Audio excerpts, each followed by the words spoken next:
To my channel. कैसे हैं आप सभी। आज हम बात करने वाले हैं 15 फाइनेंस कमीशन के ऊपर। 14 फाइनेंस कमीशन के ऊपर मैंने इससे पहले वीडियो बनाई थी, लेकिन उसी के वीडियो के नीचे किसी ने कमेंट किया था कि 15 के ऊपर भी आप बनाइए, तो मैं आज 15 कमीशन के ऊपर बना रही हूँ। ठीक है, फाइनेंस कमीशन के ऊपर बना रही हूँ। वीडियो को स्टार्ट करने से पहले अगर आप हमारे चैनल पर न्यू हैं तो फटाफट से क्लिक सब्सक्राइब ऐसी और वीडियोस देखने के लिए, क्योंकि मैं वीकली लेके आती हूँ, लेकिन थोड़ा टाइम से मैं नहीं ला पाई थी बिकॉज मेरी भी एग्ज़ाम्स थे। ठीक है, तो I am preparing for that. तो अब हम वीडियोस का जो सिलसिला है फिर से स्टार्ट कर रहे हैं और न्यू टॉपिक्स पे आपको वीडियोस मिलेंगी। ठीक है, 2-3 टॉपिक्स जो कि मैंने पहले से डिसाइड कर रखे हैं, तो उससे पहले वीडियो डाल दूँगी। अगर आपको आप चाहते हैं कि मैं किसी पर्टिकुलर टॉपिक के ऊपर लेके आऊँ इकोनॉमिक्स से रिलेटेड, तो वो आप डिस्क्रिप्शन बॉक्स में कमेंट बॉक्स में उसका टॉपिक आप डाल दीजिए। ठीक है, तो मैं वीडियो बना दूँगी उसके ऊपर। चलिए स्टार्ट करते हैं आज का टॉपिक अपना। फाइनेंस कमीशन का इंट्रोडक्शन ये है कि सबसे पहले तो फाइनेंस कमीशन में जो आर्टिकल 270 होता है उसमें हम शेयरिंग ऑफ सेंट्रल टैक्सेस, ठीक है, टैक्सेस कैसे शेयर होते हैं बिटवीन द सेंटर्स, उसके ऊपर है। और आर्टिकल 275 यहाँ पे ग्रांट इन एड के ऊपर होता है ऑफ रेवेन्यू, जैसे grant in aid, statutory grants या फिर नॉन प्लान जो ग्रांट्स होते हैं जिनकी प्लानिंग नहीं की जाती है। ठीक है, कोई प्लान नहीं होता है उन ग्रांट्स को गिवन टू स्टेट, ऐसे ग्रांट्स को हम स्टेट को देते हैं। ये आर्टिकल नंबर 275 के अंदर आता है। ठीक है, ये ग्रांट्स हम कब देते हैं, इन नीड ऑफ असिस्टेंस। ठीक है, and the amount of grant aid and principles for judging the eligibility of state for these grant in aid are to be determined by the finance commission. ठीक है, finance commission decide करती है, determine करती है कि किसको ये grant in add मिलेगा। ठीक है, मतलब वहाँ पे अगर कोई स्टेट है, किसी को नीड है उसके लिए या फिर उसके डेवलपमेंट के लिए, ठीक है, ऐसे करके यहाँ से एड दी जाती है गवर्नमेंट के द्वारा। लेकिन ये डिसाइड फाइनेंस कमीशन करती है कि किसको यहाँ पे एड मिलेगी। ठीक है, उसके बाद जो आर्टिकल नंबर 280 होता है, इसमें जो मेन रिस्पॉन्सिबिलिटी होती है, ठीक है, वो होती है फाइनेंस कमीशन की। Provide the main responsibilities of finance commission की क्या क्या रिस्पॉन्सिबिलिटीज़ है, वो आर्टिकल नंबर 280 के अंदर आपको मिलेगा। सेंट्रल गवर्नमेंट कलेक्ट करता है majority of tax in the form of income tax. अलग अलग टैक्स जो है वो कलेक्ट करती है सेंट्रल गवर्नमेंट, जैसे कि income tax, corporate tax, custom, central GST etcetera. Where as it is state which need to provide a huge amount of services to public. ठीक है, जो स्टेट होती है उसको huge amount of service public को देना पड़ता है। हैंस नेचुरल है for state to fall into revenue imbalance. तो ये नेचुरल है, चाहे सेंट्रल गवर्नमेंट को देखें या फिर चाहे स्टेट गवर्नमेंट को देखें, कि इम्बैलेंस जो गैप है वो देखने को मिलता ही आपको रेवेन्यू के टर्म्स में अगर हम देखें। ठीक है, क्योंकि उनके पास एक बड़ी जिम्मेदारी है कि सारे सर्विसेज प्रोवाइड करना, डेवलपमेंट करना अलग अलग जगह, तो रेवेन्यू का गैप आ ही जाता है। ठीक है, तो ये सब था, छोटा सा इंट्रोडक्शन था यहाँ पे फाइनेंस कमीशन के ऊपर। बिल्कुल टू द पॉइंट है यहाँ पे, ये इस आर्टिकल के अंदर ये चीज़ आती है। तो अगर आप जैसे फाइनेंस कमीशन 15 भी है या 14 भी है, जब भी आप कुछ भी आप स्टार्ट करेंगे तो फाइनेंस कमीशन का एक छोटा सा इंट्रोडक्शन आप 14 वाली वीडियो भी ज़रूर देखिएगा। ठीक है, तो उसमें भी छोटा मैंने इंट्रोडक्शन दे रखा है, जिससे क्लैरिटी हो जाती है चीज़ों को लेके। और अगर आप इसको ऐसे पॉइंट टू पॉइंट आप लिखेंगे तो एग्जामिनर एकदम से सबसे ज़्यादा अगर आप मार्क्स गेन करना चाहते हैं एग्ज़ाम में, तो सबसे अच्छा जो ट्रिक है या टिप मैं कह सकती हूँ वो यही है कि अगर आप शॉर्ट में, सिंपल और शॉर्ट में अगर उसको पहले ही दिखा दें कि हाँ मैंने क्या लिखा है इसके अंदर और पॉइंट टू पॉइंट मैंने लिखा है, क्योंकि एग्जामिनर पूरा नहीं पढ़ता है, सीधी सी बात है कि उसके पास ना टाइम नहीं, इतनी सारी कॉपीज़ आती है, तो उसके पास टाइम नहीं कि वो आपका पूरा आंसर पढ़े। तो इसलिए आप पॉइंट टू पॉइंट अगर आप लिखेंगे, हाईलाइट करते हुए लिखेंगे, ठीक है, ब्लू पेन से आप लेके ब्लैक पेन से हाईलाइट कर देंगे तो उसे एकदम से दिख जाएगा। ठीक है, कि आपने क्या आंसर लिखा है और हाँ आपने करेक्ट आंसर लिखा है।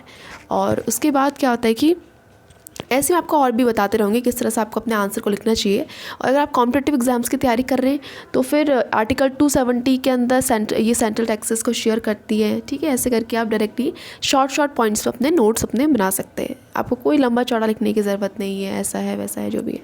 ठीक है, तो मैं वीडियोस अपनी इस तरह से बनाती हूँ कि चाहे कॉम्पिटिटिव एग्ज़ाम्स की आप प्रिपरेशन कर रहे हो या फिर आप चाहे अपने एग्ज़ाम्स के लिए जो कॉलेज के एग्ज़ाम्स होते हैं उनके लिए आप लिख रहे हो, तो दोनों के लिए बेनिफिशियल हो। ठीक है, दोनों को हेल्प हो जाए और आपको लंबे टाइम तक भी ये चीज़ें याद रहे, क्योंकि जब हम पॉइंट्स में लिखते हैं तो हमें लंबे टाइम तक याद रहती है और बड़ा पैरा याद करते हैं वो याद भी नहीं होता है और इट टेक्स टाइम। ठीक है, So now we come to 15 Finance Commission. 15 Finance Commission is a constitutional body. एक constitutional body है जो डिटरमाइन करती है methods and formula. ठीक है, क्या मेथड लगने चाहिए और क्या फॉर्मूला लगने चाहिए डिस्ट्रीब्यूट करने के लिए tax proceeds between centre and state, कि ठीक है किस तरह से टैक्स जो है वो डिस्ट्रीब्यूशन होगा बिटवीन सेंटर और स्टेट के बीच में.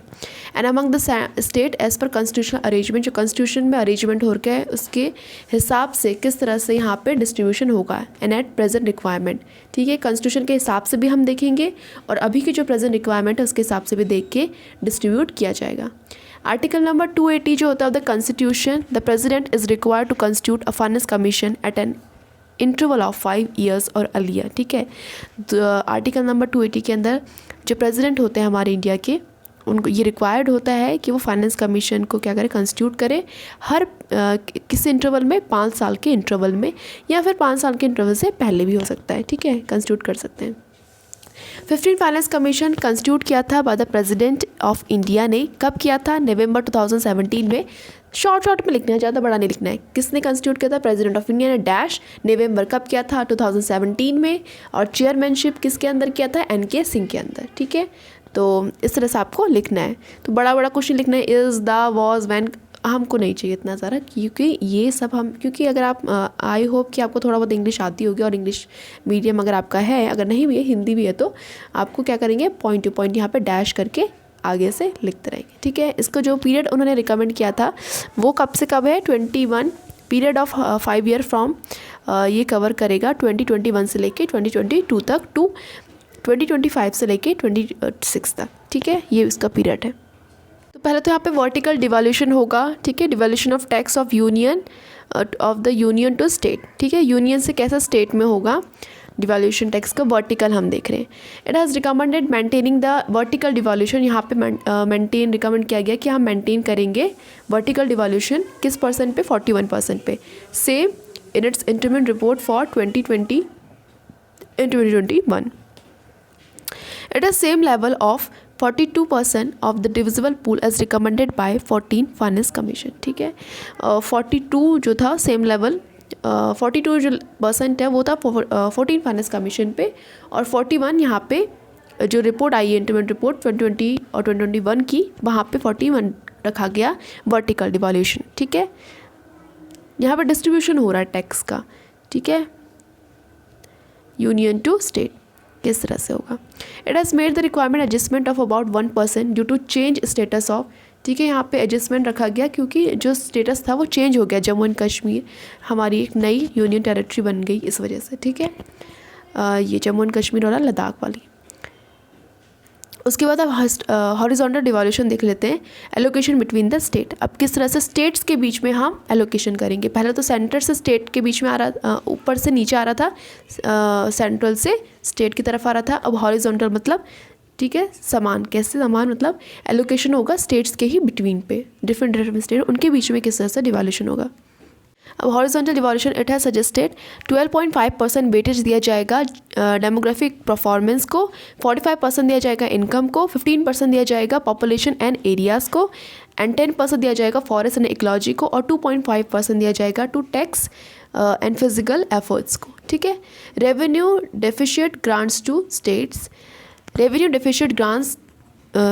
Deficit grants emanate from the requirement to meet physical needs of the state on their revenue account that remain to be met even after considering their own tax and non-tax resources and tax devolution to them. ठीक है, यहाँ पर requirement का जो भी requirement होगी, जो भी फिजिकल नीड्स से पूरा करने की जितने भी रिक्वायरमेंट्स होगी वो स्टेट में किस तरह से होगी उसके बारे में यहाँ पे बताया गया है. रेवेन्यू डिफिशिट को अगर हम डिफाइन करें तो क्या होता है एग्जैक्ट मतलब इसका, द डिफरेंस बिटवीन रेवेन्यू और करंट एक्सपेंडिचर, मतलब अभी जो एक्सपेंडिचर है, and the revenue receipt that include. Revenue receipt जिसमें टैक्स और नॉन टैक्स जो चीज़ें हैं उसको इंक्लूड किया जाता है, उसके बीच में जो डिफरेंस होता है, मतलब अभी जो हमारा करंट में खर्चा है और जो हमारे टैक्स और नॉन टैक्स से रिलेटेड जितने भी रिसिप्ट हैं उनके बीच में जो क्या जाता है, मतलब रेवेन्यू और काइंड ऑफ एक्सपेंडिचर के बीच में डिफरेंस आ रहा है यहाँ पे, रेवेन्यू डिफिशिट उसको कहते हैं. ठीक है, इट हैज़ रिकमेंडेड, इसमें रिकमेंड किया गया कि पोस्ट डिवोल्यूशन रेवेन्यू जो डिफिशिट था grant amounting to about 3 trillion over the 5 years period, ending 3 trillion तक हो जाएगा यहाँ पर रेवेन्यू डेफिशिट का ग्रांट. ठीक है, एंडिंग ऑफ द जो फाइनेंशियल ईयर है 2026। नंबर ऑफ स्टेट जो क्वालिफाई करते हैं फॉर रेवेन्यू डिफिशिट ग्रांट वो डिक्रीज़ हो गया है, ठीक है, from 17 in financial year 2022। The first year जो of the award period to 6 in financial year 26, the last year, ठीक है। यहाँ पे performance based incentives and grants to state दिया जाएगा। कैसे कैसे जो जैसे जैसे आप परफॉर्म कर रहे हो, अलग अलग स्टेट्स परफॉर्म कर रहे हो, उसके बेस में उनको इंसेंटिव दिए जाएंगे और ग्रांट्स दिए जाएंगे। तो पहला तो है these grants revolves around 4 main themes, ठीक है। ये जो ग्रांट दिए जाएंगे अलग अलग स्टेट्स को 4 मेन थीम्स के ऊपर यहाँ पे रिवॉल्व है। पहला सोशल सेक्टर के ऊपर, जहाँ पे सोशल सेक्टर के ऊपर कहाँ ध्यान दिया जाएगा, फोकस किया जाएगा हेल्थ और एजुकेशन के ऊपर। सेकंड में रूरल इकोनॉमी को देखा जाएगा, जो कि यहाँ पे फोकस किया जाएगा एग्रीकल्चर पे and maintenance of rural road के ऊपर। उसके बाद रूरल जो इकोनॉमी है वो प्ले करती है एक सिग्निफिकेंट रोल, क्योंकि रूरल जो इकोनॉमी है वो सिग्निफिकेंट करती है इंपॉर्टेंट रोल कंट्री में, क्योंकि 2/3 of the country population 70% population total work force की है और 46% ऑफ नेशनल इनकम की है, ठीक है। थर्ड क्या है, थर्ड जो यहाँ पे है वो है गवर्नेंस एडमिनिस्ट्रेटिव जो रिफॉर्म्स आए हैं, किन किन ने किस किस स्टेट्स ने अच्छा कर रखा है गवर्नेंस और एडमिनिस्ट्रेटिव रिफॉर्म्स के अंदर, विच हैज़ रिकमेंडेड, जिसमें रिकमेंड किया गया है कि ग्रांट फॉर जुडिशरी के लिए ग्रांट दिए जाएंगे, स्टैटिक्स के लिए एंड एस्पिरेशनल डिस्ट्रिक्ट्स और ब्लॉक्स के लिए। फोर्थ यहाँ पे it has developed a performance based incentives system for the power sector, ठीक है। यहाँ पे फोर्थ क्या है, परफॉर्मेंस बेस्ड इंसेंटिव्स दिए जाएंगे, मतलब परफॉर्मेंस के अकॉर्डिंग, जैसे आपका परफॉर्म है उसके बेस पे फॉर द पावर सेक्टर।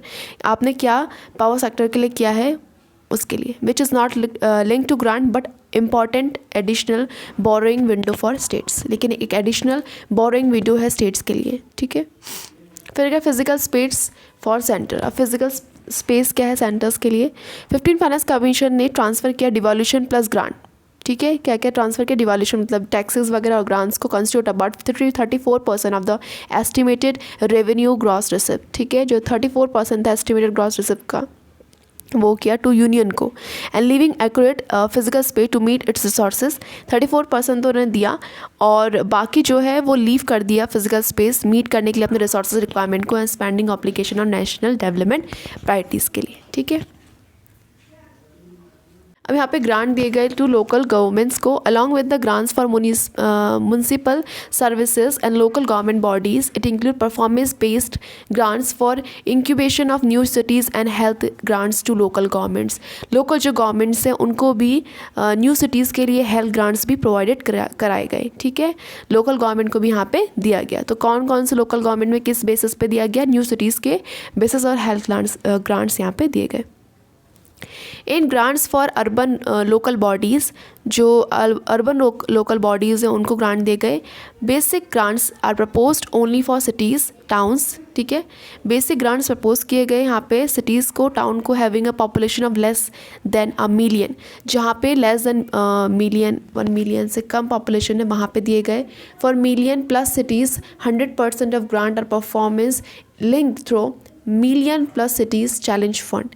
तो इससे इसको लिंक कर दिया गया, ठीक है। जहाँ पे 1 मिलियन से प्लस सिटीज़ है, 1 मिलियन से ज़्यादा है, तो वहाँ पे 100% जो ग्रांट परफॉर्मेंस है इसको लिंक कर दिया million plus cities challenge fund से।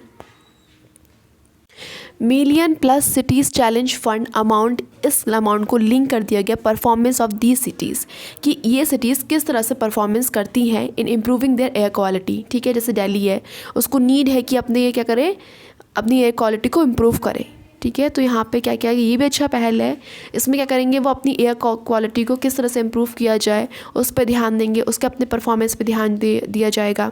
And meeting the service level benchmarks, और मीट करना जो भी उनके सर्विस रिलेटेड बेंचमार्क है, जैसे urban area drinking water supply, sanitation and solid waste management पे यहाँ पे वो ध्यान दे।